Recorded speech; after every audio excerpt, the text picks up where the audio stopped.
Vítejte na našem fotbalovém e-shopu. A toto je 16 stadionů pro mistrovství světa ve fotbale 2026. BMO Field nachází se v Torontu, kapacita 30 000.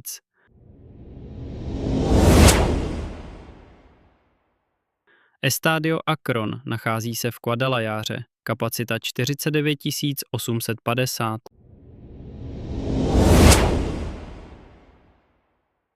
Estadio BBV a nachází se v Monterey, kapacita 53 500 diváků.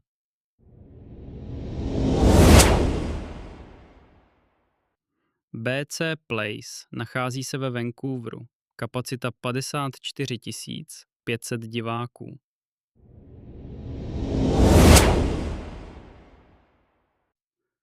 Hard Rock Stadium nachází se v Miami, kapacita 64 767 diváků.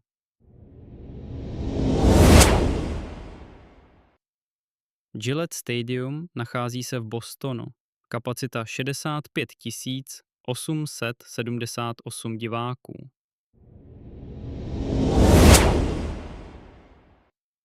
Levi's Stadium, nacházející se v San Francisku, kapacita 68 500 diváků.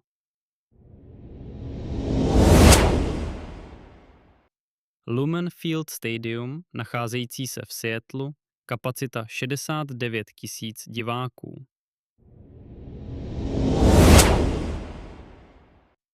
Lincoln Financial Field, nacházející se ve Filadelfii, kapacita 69 796 diváků.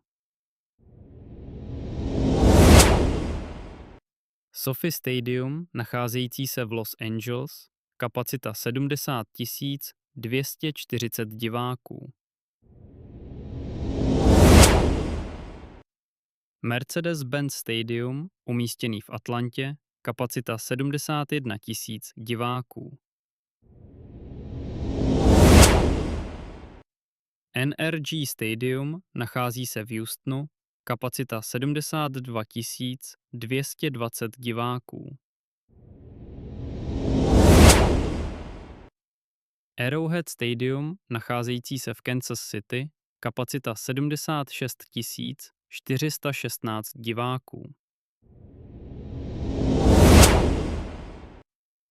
AT&T Stadium, nacházející se v Dallasu, kapacita 80 000 diváků. MetLife Stadium, nacházející se v New Yorku, New Jersey, kapacita 82 500 diváků. A Estadio Azteca, nacházející se v Mexico City v Mexiku, kapacita 87 523 diváků.